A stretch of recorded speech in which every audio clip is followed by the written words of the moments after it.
Rain hammered the wagon road so hard that the ruts looked like streams. The wheel broke first, then the axle. By sunrise, Warren Bellwether was dead in a rocky wash below Miller's Bridge, and the only thing that reached home before his body was the news. The debts arrived 3 days later. One creditor took the milk cow, another took the plow, a third loaded tools into a wagon without saying much at all. Lucinda Bellwether watched every piece leave the yard. The gambling notes carried Warren's signature, but the loss belonged to the living. By the end of the month, the house was gone. The pasture was gone. Even the good rocking chair on the porch was gone. Only $15 remained. And Moses, the old mule, stood beside the empty fence line while Lucinda folded the last bills into her pocket. Then she pulled the front door closed behind her for the final time. The house no longer belonged to her. Neither did anything inside it. Lucinda Bellwether arrived in Morning Hollow with $15, an old mule, and nowhere left to go. The only place she could turn to now was the county land office sat beside the general store. A potbelly stove crackled near the wall while a handful of men escaped the morning chill inside. Behind the counter, Hensley Ward, the county clerk responsible for land records, opened a thick ledger and ran his finger down a yellowed page. "There is one place left," he said. He turned the book toward her. 3 acres, $15. The parcel sat at the far end of the valley beneath a limestone bluff.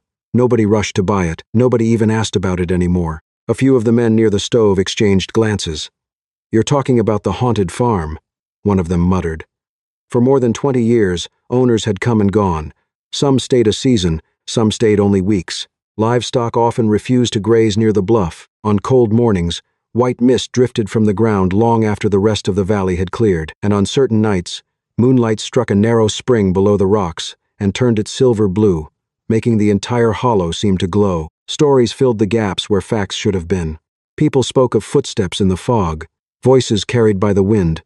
Children were warned to stay away. No buyer wanted to risk it. Hensley looked up from the ledger. "Are you sure about this, Mrs. Bellwether?" Lucinda stared at the last $15 she owned. The room waited. Then she placed the money on the counter.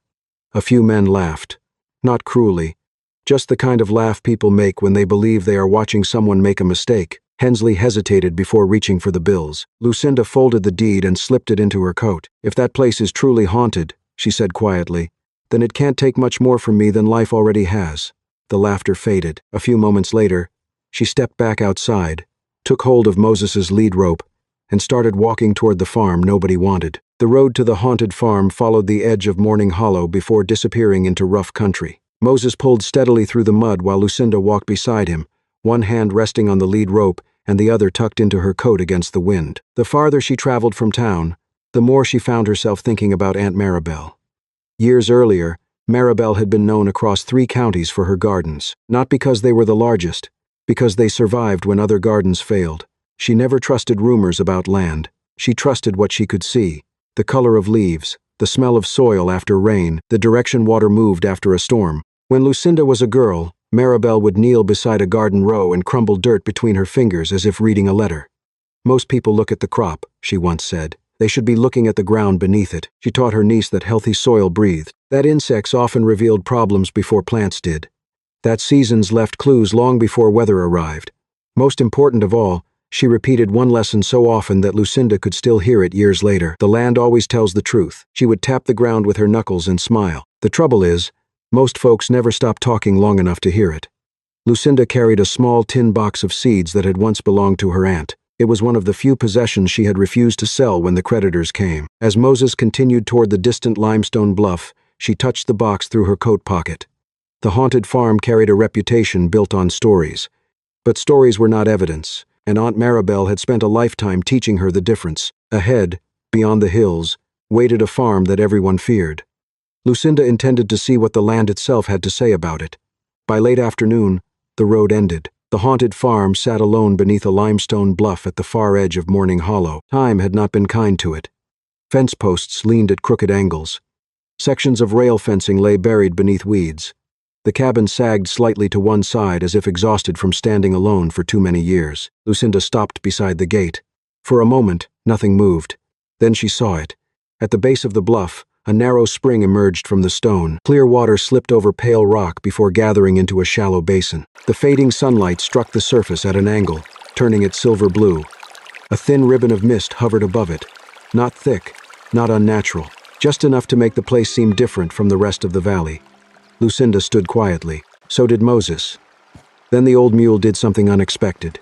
Instead of pulling away, he walked straight toward the spring. His ears relaxed, his head lowered, and he drank. Lucinda watched him for several seconds. The story said animals avoided this place. Moses seemed not to have heard them. For the first time, she wondered if the valley had been afraid of the wrong thing. The spring smelled clean. Lucinda crouched beside the basin and studied the water carefully. There was no sulfur smell, no stagnant odor, no oily film floating on the surface, only cold water moving over limestone. The valley had spent decades inventing stories about it. The spring itself remained silent. She dipped her hand into the flow. Cold, clear, ordinary. After several minutes, Lucinda cupped both hands and lifted the water to her lips. The first swallow tasted of stone and nothing else. Then she waited. 1 minute, 5 minutes, 10. The bluff remained quiet. The spring continued flowing. Nothing happened. No sickness. No curse. Only the sound of water moving through rock as it had long before anyone called the place haunted. The following days settled into work. Moses hauled fallen timber from the edge of the property. Lucinda gathered stone from the hillside and patched holes in the cabin wall. A section of the roof received fresh boards scavenged from an abandoned shed near the creek. Each improvement was small, but small improvements accumulate. By the end of the week, smoke rose from the chimney again. At night, Lucinda sat beside a modest fire while the spring murmured beyond the cabin window. The sound never stopped. Through darkness, through wind, through long hours before dawn. The haunted farm did not feel haunted. Nothing chased her from the land. One evening, after a supper of beans and cornbread, Lucinda stepped outside beneath a sky full of stars. The spring glimmered faintly below the bluff. Moses stood quietly nearby. For the first time since Warren Bellwether's death, she felt something she had not expected to find again. Peace. And that night, she slept without waking once. The next morning, Lucinda opened Aunt Maribel's seed tin and spread the contents across the cabin table. There were no rare seeds inside, no secret varieties. Just the same crops grown throughout the valley: pumpkins, beans, corn. That was exactly what she wanted. If the haunted farm truly held something unusual, the proof needed to come from ordinary plants. She spent 2 days preparing the ground. One set of rows sat near the silver-blue spring, where the soil stayed dark and slightly damp even after several dry afternoons. A second set lay farther uphill on higher ground, where conditions looked more typical for the valley. The same seeds went into both plots. The same week, the same depth, the same spacing. Every detail mattered. Lucinda had learned long ago that people often blamed luck for differences they failed to measure. When the planting was finished, she walked the rows one final time.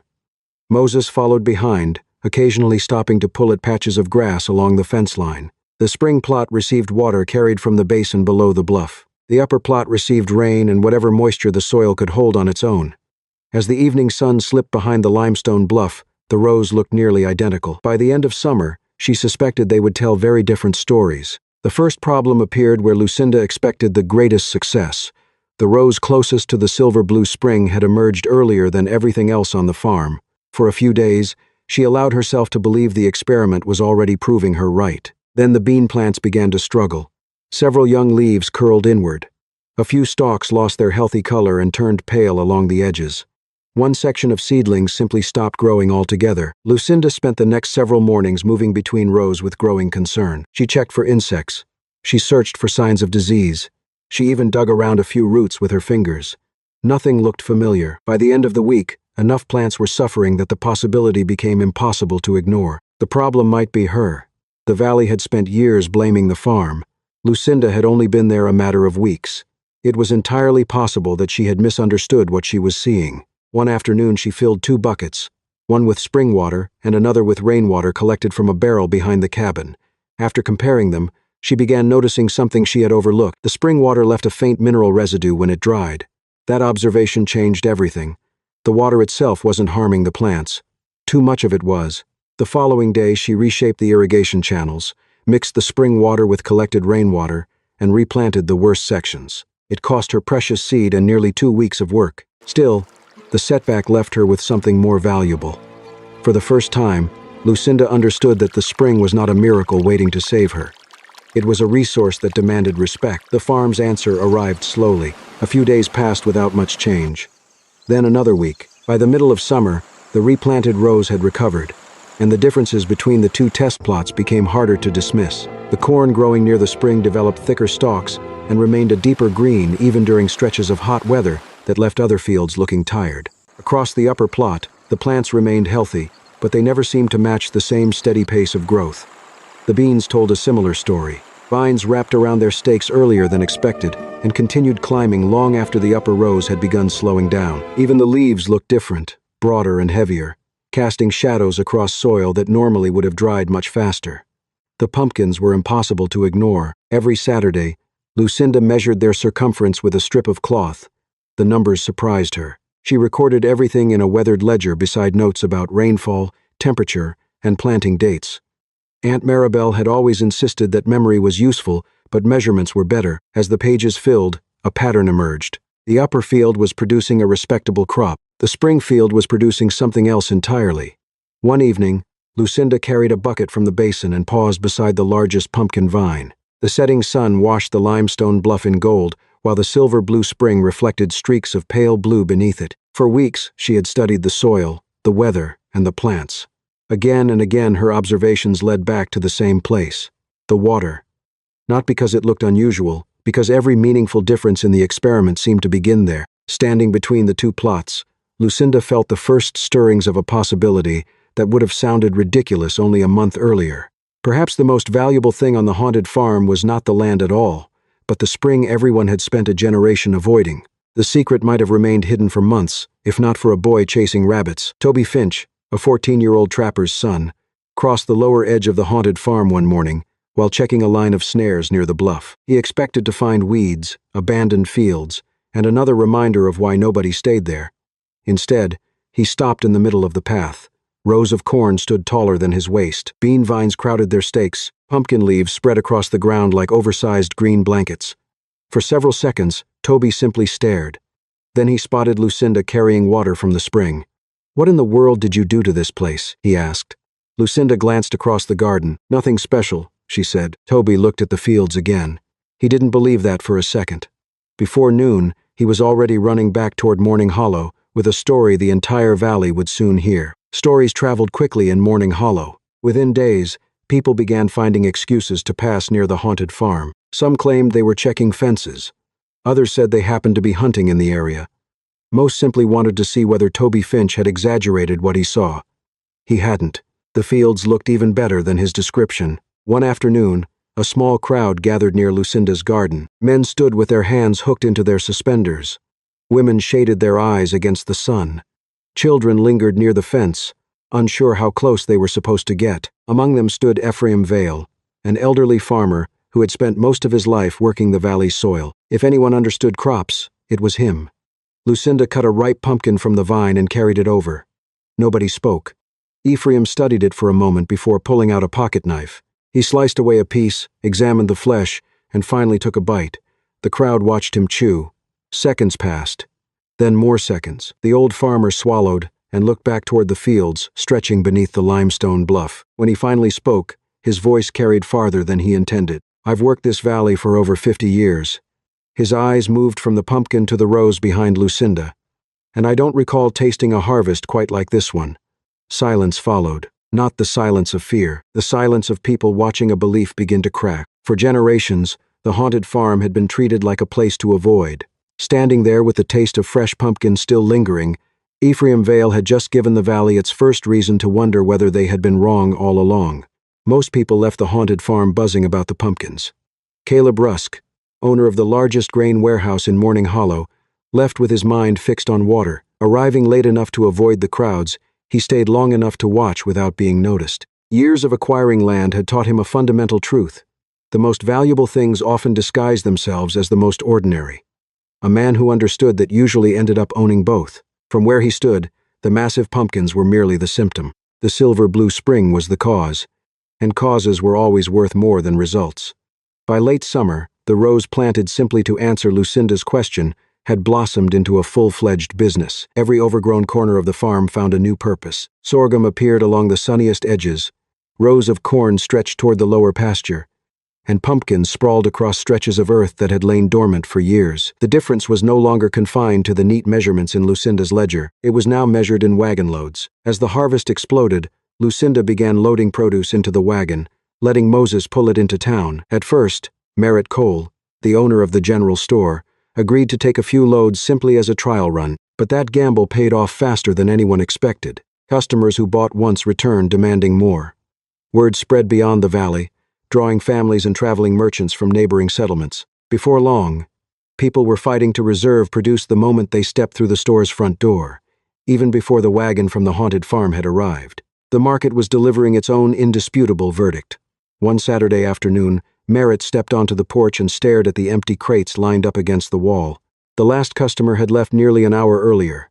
Pausing for a moment, he reached into the display window and hung a small sign facing the street, "Sold out." It was the first time he had ever needed one, and it wasn't just the people who noticed the difference. Nell Harker, a widowed beekeeper, began noticing more of her bees disappearing in the same direction each morning. Curiosity led her to the haunted farm, where she was stunned to find her bees flocking to the crop blossoms surrounding the silver blue spring. By autumn, her honey harvest was larger than usual, boasting a darker color and a rich flavor that customers noticed immediately. Bringing a jar for Lucinda to sample, the old beekeeper smiled as she watched the swarm drifting over the fields. "People can convince themselves of almost anything," she said, "but the bees can't." To Lucinda, the empty crates at the store and that jar of rich honey were glowing proof that the farm could finally support itself. But far in the distance, lingering at the edge of the property in the fading twilight, Caleb Rusk kept his eyes fixed on the pale blue water flowing from the rock. The valley saw a productive farm. Caleb saw a source of power, one capable of permanently changing who controlled the future of Morning Hollow. The first frost had not yet arrived when Caleb Rusk finally came to the haunted farm. Lucinda spotted him long before he reached the cabin. His horse moved at an easy pace down the wagon track, while Moses stood quietly near the fence line, watching the visitor approach. Caleb dismounted beside the garden and spent several moments studying the fields, the pumpkins, the corn, the bean rows. Then, almost inevitably, his eyes drifted toward the silver blue spring. That told Lucinda everything she needed to know. People who came for the harvest looked at the crops first. Caleb had come for something else. His offer was generous by any ordinary standard. He named a figure large enough to buy another farm, another house, and still leave money in the bank. Lucinda listened without interrupting. When he finished, she shook her head. The answer surprised him, because she refused so quickly. For a brief moment, the polite smile disappeared from his face. He looked beyond her toward the spring flowing beneath the bluff. "You may not realize what you've got here yet," he said. "I know enough not to sell it." The air between them seemed to cool. Caleb adjusted his gloves and glanced once more across the property before turning back toward his horse. A farm like this attracts attention. Then he paused. And attention has a way of becoming difficult. Lucinda said nothing. As he rode away, the spring continued flowing behind her. For the first time, she understood that the greatest threat to the haunted farm might not come from old stories. It might come from people who finally stopped believing them. The change began quietly. A customer at Merritt Cole's store mentioned hearing that livestock became sick after drinking from the silver blue spring.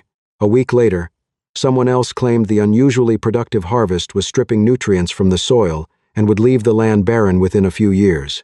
Soon after that came darker stories. The old whispers returned. The haunted farm was cursed. The spring was unnatural. The valley had ignored the warnings for too long. Nobody could identify where the rumors started. That was part of their strength. They drifted through conversations, passed from porch to porch, growing slightly larger with every retelling. Lucinda noticed the effects before she understood the cause.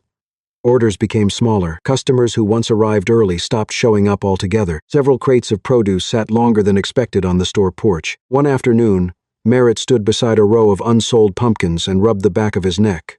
"I don't like this," he admitted. Neither did Lucinda. The harvest itself remained excellent. The crops had not changed. The spring had not changed. Only public opinion had changed. That made the problem harder to fight. Facts could be measured. Fear could not. By late autumn, even familiar faces began avoiding certain conversations when she entered town. People who had once asked questions about the farm now seemed reluctant to mention it at all. The silence bothered her more than open criticism. On the ride home that evening, Moses pulled the wagon past fields, turning gold beneath the setting sun. The farm was still thriving, yet for the first time since arriving there, Lucinda found herself wondering whether success alone would be enough. Months earlier, she had lost everything because of another person's mistakes. As the wheels rolled through the dust behind Moses, an uncomfortable thought settled into her mind. Perhaps it could happen again. Lucinda decided that arguing with rumors would only make them stronger, so she chose something simpler. On the first Saturday of October, Moses pulled a wagon into Morning Hollow loaded with pumpkins, beans, corn, jars of sorghum syrup, and several wooden buckets filled with water from the Silver Blue Spring. People noticed immediately. By mid-morning, a small crowd had gathered near the center of town. Lucinda climbed onto the wagon and began handing out food. No speeches, no defense, no accusations. She simply invited people to eat. Some refused, others accepted cautiously. An elderly woman sampled a spoonful of sorghum syrup. A farmer broke open an ear of corn and examined the kernels before taking a bite. Children required far less convincing. Then Lucinda picked up one of the water buckets. The conversations around her grew quieter. Everyone knew where the water had come from. Without a word, she dipped a tin cup into the bucket and drank. The crowd watched. After a moment, she filled a second cup and drank again. Nothing dramatic happened. No challenge was issued, no argument followed. The demonstration continued in the most ordinary way possible. Lucinda ate the same food she sold. She drank the same water she used. And before long, Moses wandered over from the hitching rail and lowered his head into one of the buckets. The old mule drank deeply. A few people laughed at that. The tension eased. Then something unexpected happened. A young boy standing near the front accepted a slice of pumpkin. He ate it quickly, looked at the remaining pieces on the table, and held out his hand. "Can I have another one?" His mother started to object, then stopped. The crowd noticed. So did Lucinda. Sometimes public opinion changes through grand events. Sometimes it changes because a child asks for a second piece of pumpkin in front of everyone. The rumors might have continued for years if the story had remained inside Morning Hollow. It didn't. By late autumn, reports of an unusually productive farm built around a supposedly cursed spring had traveled far enough to attract the attention of Professor Asa Whitcomb, a naturalist and agricultural lecturer from Springfield who spent much of his time studying soils, water systems, and crop production across the region. He arrived carrying notebooks, sample jars, and enough measuring instruments to fill a small wagon. Unlike most visitors, Asa showed little interest in the stories. He wanted data. For 3 days he examined nearly every part of the property. Water samples disappeared into glass vials. Soil from different fields went into labeled cloth sacks. Notes filled page after page as he compared planting records, rainfall patterns, and harvest yields. Lucinda followed whenever she could, answering questions and occasionally handing him pages from Aunt Maribel's old ledger. What impressed Asa most was not the harvest. It was the consistency. The same advantages appeared again and again across different crops, different sections of the farm, and different stages of growth. By the second afternoon, he moved his attention toward the spring itself. That was when he noticed something unexpected. He lowered a thermometer into the flowing water and frowned slightly. Then he repeated the measurement, and repeated it again. The spring was colder than a bathhouse and warmer than nearly every natural water source nearby should have been at that time of year. Not dramatically, but enough to matter and explain part of what the valley had been witnessing. That evening, Asa sat with Lucinda outside the cabin while the last light faded across the limestone bluff. His notebook rested open across one knee. For a moment he watched the pale ribbon of water emerging from the rock. Then he closed the notebook. "You didn't discover a miracle, Mrs. Bellwether." Lucinda waited. The professor nodded toward the spring. "You discovered a system." He explained how the mineral-rich water, the slightly elevated temperature, the limestone geology, and the surrounding soil were working together. None of the individual pieces were extraordinary by themselves. What made the farm remarkable was the way they combined. For the first time, someone had given a name to what Lucinda had been observing all along. The haunted farm wasn't blessed. It wasn't cursed. It was simply understood better than it had ever been before. Professor Asa's explanation brought Lucinda a quiet sense of peace. But theories in a notebook could not shield crops from the wrath of nature. That system needed to be proven, and the first real test arrived earlier than anyone expected. A cold front swept into Morning Hollow during the opening weeks of autumn. The temperature dropped sharply after sunset, and by dawn a white layer of frost covered the valley floor. Farmers stepped outside to find gardens coated in ice. Bean leaves hung limp from their vines. Pumpkin patches turned black along the edges. Tender corn stalks that had looked healthy the evening before now stood brittle and damaged beneath the morning light. The frost had arrived nearly 2 weeks ahead of schedule. No one had prepared for it. Lucinda walked her fields at first light. The damage was there. Nature rarely spared anyone entirely, Yet the destruction seemed uneven. The worst losses appeared farther from the bluff, while many of the rows closest to the silver blue spring remained surprisingly healthy. A faint mist still drifted above the water. The ground surrounding the basin had not cooled as quickly during the night. Months earlier, Asa Whitcomb had measured only a small difference in temperature. Standing there now, Lucinda understood how important a small difference could become. By midday, people from across the valley were riding out to inspect the damage. What they found deepened the unease already spreading through Morning Hollow. Fields that should have suffered equally had not done so. Near the spring, corn still stood upright. Pumpkin vines retained patches of healthy green. Several bean rows looked weeks away from the collapse occurring elsewhere. The contrast was difficult to ignore. For generations, the valley had treated the haunted farm as a warning. Now nature itself seemed to be offering a different judgment. The frost had touched every property in Morning Hollow, yet when the cold finally passed, Lucinda's fields remained standing long after many others had surrendered to the season. The frost accomplished something the rumors never could. It forced people to pay attention. Within a month, Caleb Rusk filed a legal claim against Lucinda Bellwether and the haunted farm.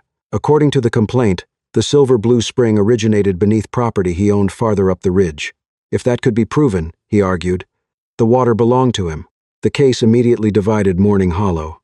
Some believed Caleb was protecting a legitimate property right. Others suspected he had simply waited until the farm became valuable before deciding to challenge its ownership. The hearing was held in the county courthouse shortly after harvest. The room smelled faintly of lamp oil, old paper, and damp wool coats. Maps covered one table. Survey records covered another. Bottles of ink sat beside stacks of legal documents that seemed capable of burying the truth beneath paperwork alone. Lucinda arrived without a lawyer.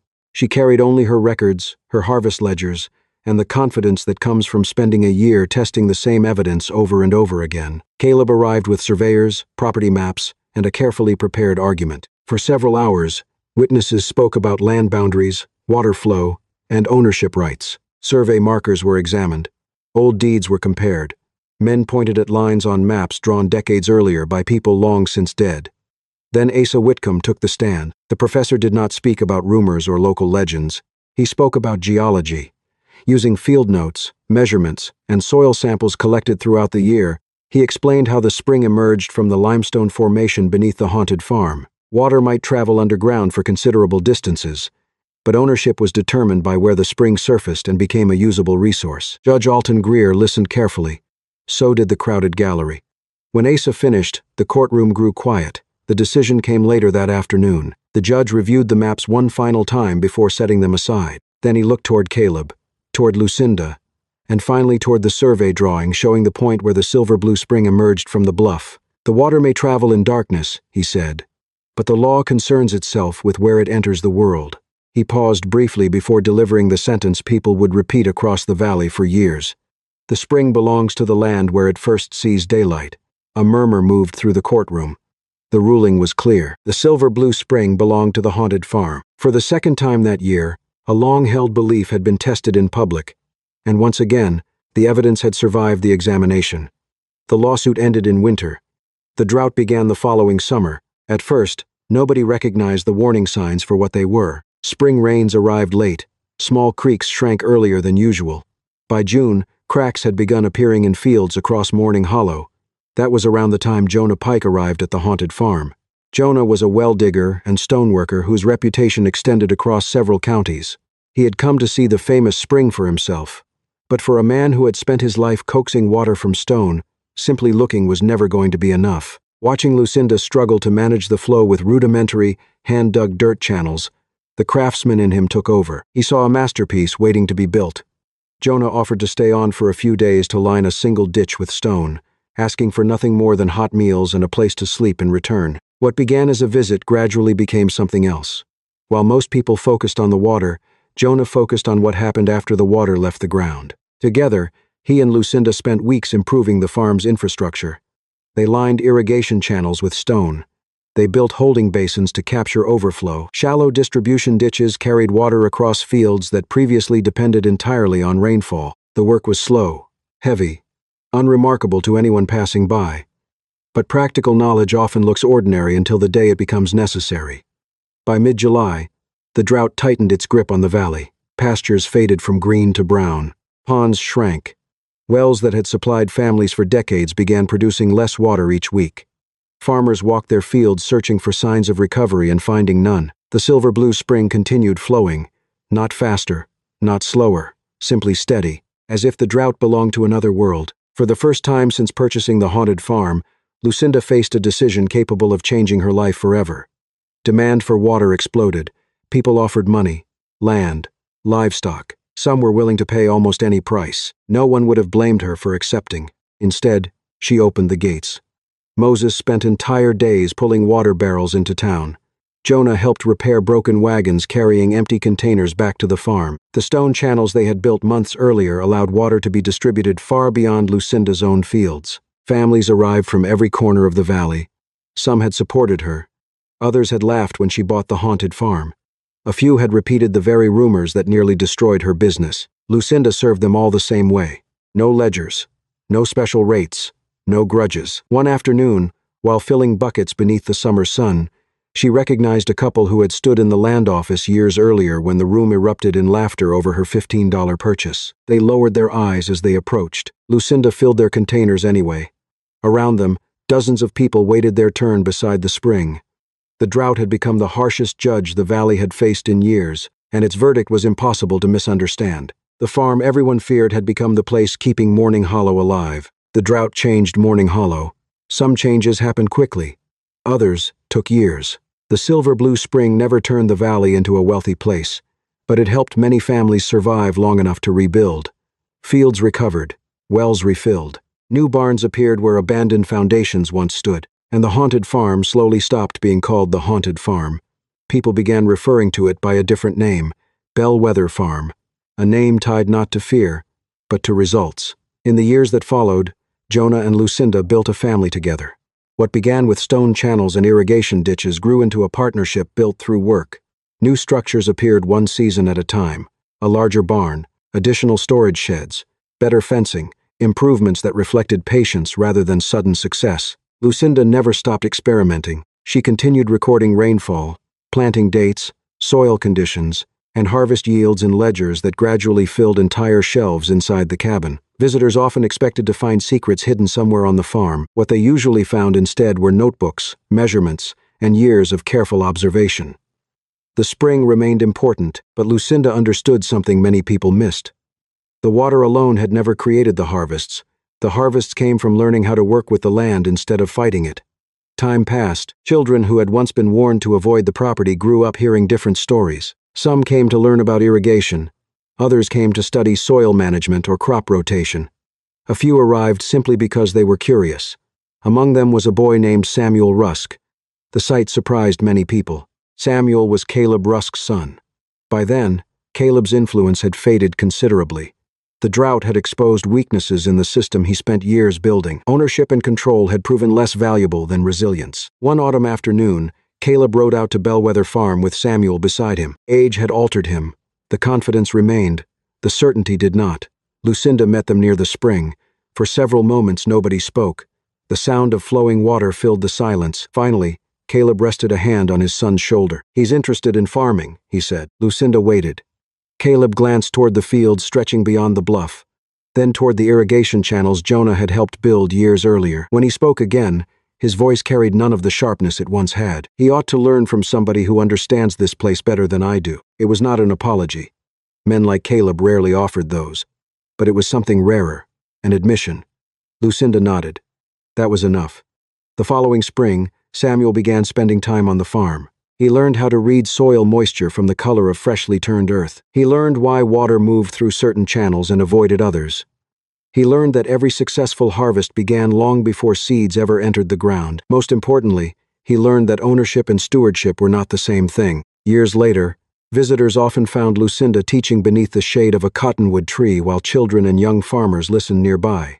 The lessons usually started the same way, with questions, with observations, with the understanding that nature rarely hides answers from people willing to pay attention. Near the end of his life, Moses spent most afternoons resting beside the silver blue spring.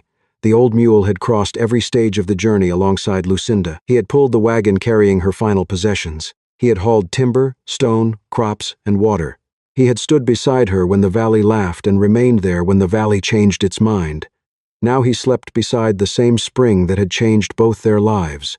On warm evenings, children ran through fields that had once been abandoned. Corn rustled in the breeze. Bees drifted between flowers. Water flowed steadily from the limestone bluff, just as it always had. The valley once believed a curse lived there. No curse had ever existed. Only a spring, a farm, and a widow who refused to fear what others had never taken the time to understand.